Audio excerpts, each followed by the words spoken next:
ABC. Dave here in the middle of summer, or the beginning of July.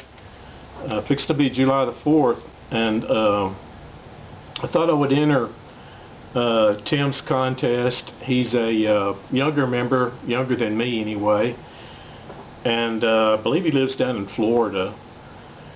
But he's like the rest of us. He likes to go to all different kind of places, garage sales and thrift stores and whatnot, and look for vinyl.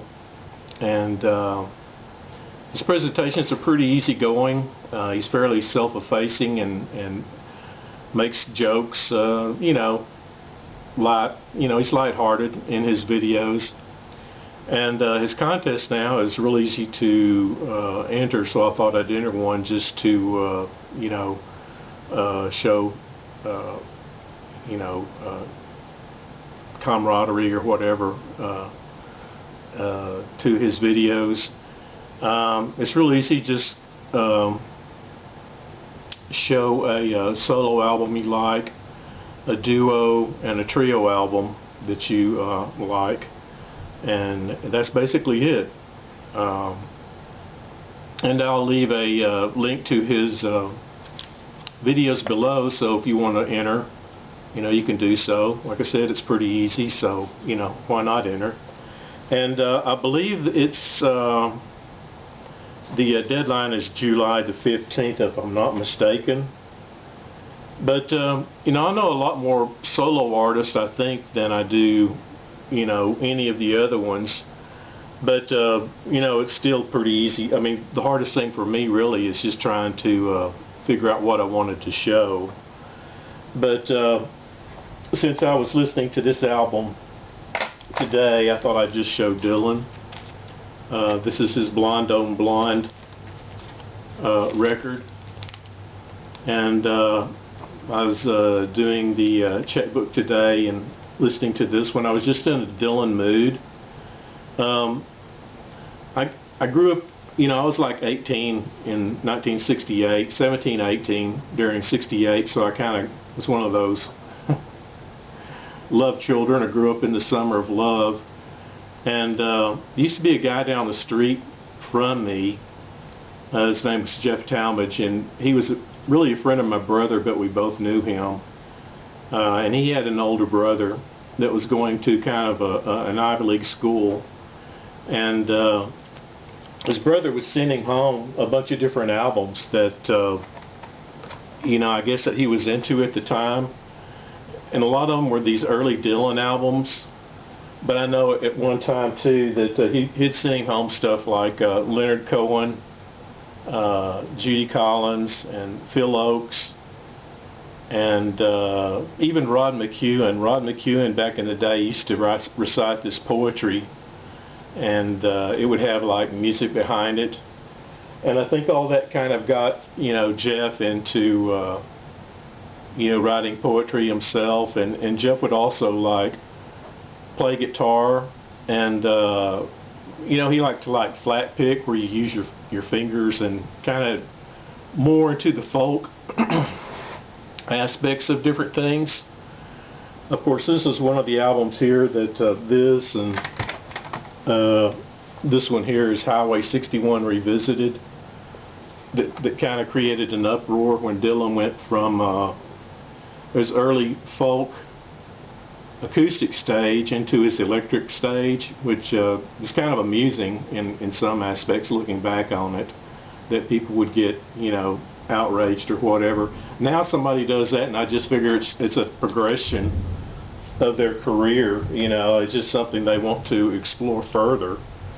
But I really didn't pick up any Dylan albums until this one, which is his John Wesley Harding album. And again, this continues his electric stage, but I just really love all the songs on this thing. I bought this album first, which has the song John Wesley Harding on it, but it also has All Along the Watchtower.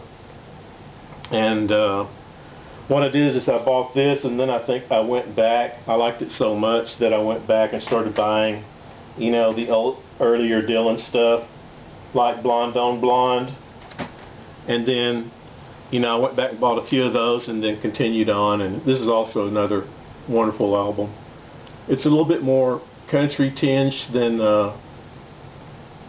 John Wesley Harding, but, you know, any of these Dylan albums during this phase of his career, I kind of cherish. They're really wonderful folk and rock inspired albums, and with great lyrics and great melodies. And you know, there's a reason that so many people love Bob Dylan. It's just because his tunes are so well written. You can sing along with them after you've heard them for so long, and they really strike a chord. So, like I said, these were inspired by that friend that lived up the street from me there. And also another group that inspired me that he was playing at the time was this duo here, Simon and Garfunkel. And I'm not sure what the first album I bought by Simon and Garfunkel. It might have been this one, Bookends. But, you know, and then I went on to see, oh golly, what was the movie with Dustin Hoffman, The Graduate, that had a lot of these songs in it. And it's a great movie, too, from that era. But, you know, I probably went back and bought this one, Parsley, Sage, Rosemary, and Thyme, and the rest of Simon and Garfunkel's back discography, and went on to continue buying Paul Simon albums. Once he went solo, he's done, you know, many albums as a solo artist that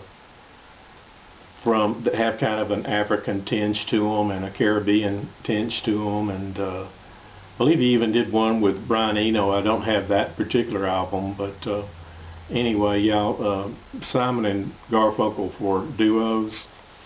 Wonderful group. Oh, and I was going to show this too. This is just a Bob Dylan movie that I have, Don't Look Back, which sort of talks about Dylan's earlier career. Martin Scorsese also did a movie, which I don't think was this one, but you know, he did an update on Bob Dylan and a kind of a biography of Bob Dylan. But either one, like this one, or the Scorsese, which I think is called No Direction Home, if I'm not mistaken, but are well worth, you know, watching. Either, you know, you can maybe rent it from Netflix or wherever, but are well worth watching. And then as far as trios, he would, you know, Jeff was also getting in some music of the time, you know, and like he listened to Jefferson Airplane, particularly the After Bathing at Baxter's album I really love, and the one after that too, oh golly, Crown of Creation.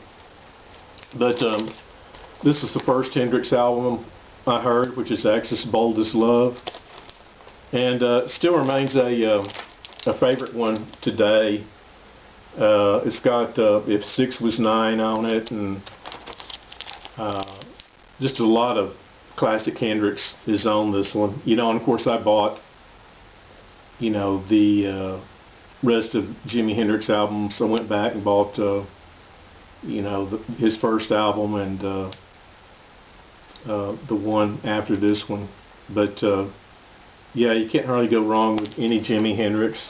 This was another band at the time. This is another trio album. I'd shown this previously, but very reminiscent of the era. Crosby, Stills, Nash and Young joined later. But you know, all very good albums to have in your collection, and I still play them. I mean, you know, 50 years on, these albums from 1968 are, you know, still ring true to me, and I'll get real nostalgic, or I'll, you know, I'm in the mood for a certain song off one of these albums and I want to put it on and play it. But Jeff, yeah, after we all split ways, you know how you do when you get into college and whatever. Uh, Jeff's brother went to an Ivy League school, and I can't remember if that was Yale or one of those up there. His parents weren't rich or anything. His father was an assistant principal at the high school I went to, and his mother taught at a junior high there. I forget what she taught, but you know, they didn't live really extravagantly, although they had a nice home. But they put it most of their money, I think, went towards their son's education. He had an older brother, and then there was Jeff, and that's what Jeff did. I think Jeff eventually went to Dartmouth, but always kept playing his guitar and everything. It seemed like he was always centered that way. You know, I mean, some people are just driven to that. You know, but I'm sure he kept listening to music and everything. He finally got his law degree and was practicing there in Austin for a while, and still playing a little bit. But eventually, me and my brother met him, about probably 15 years ago now, and he was still in Austin, but he was selling some of his stuff, and hadn't really, committed to quitting his practice, but I think he just kind of really wanted to quit his practice and go into music full time, and eventually he did. This is one of his CDs. It's called Secret Anniversaries, and it's a pretty good CD. I mean, I know he's a unknown artist. I mean, there are a ton of them that are in this sort of singer-songwriter category, but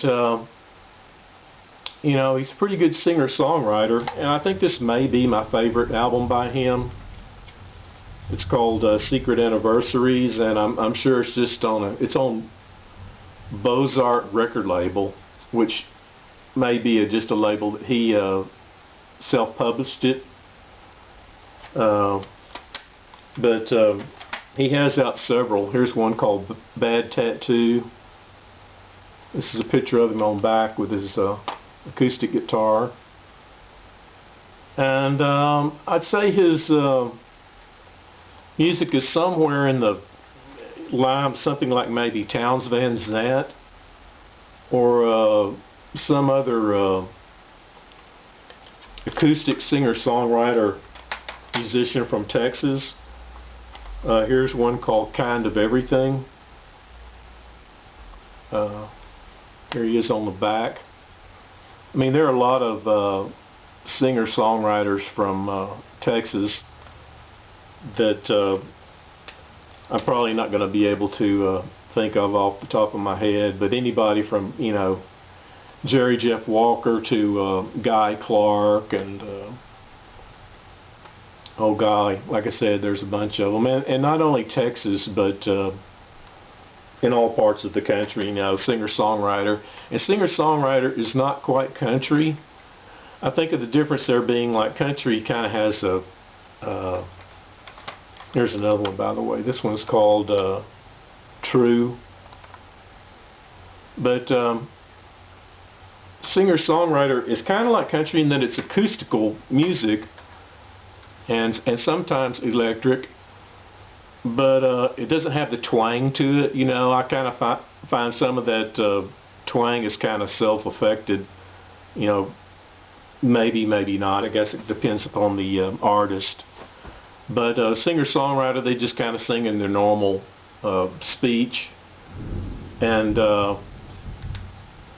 it doesn't have the like a lot of the instrumentation the same way that country is. It kind of borrows more from folk music maybe, and maybe some from rock music.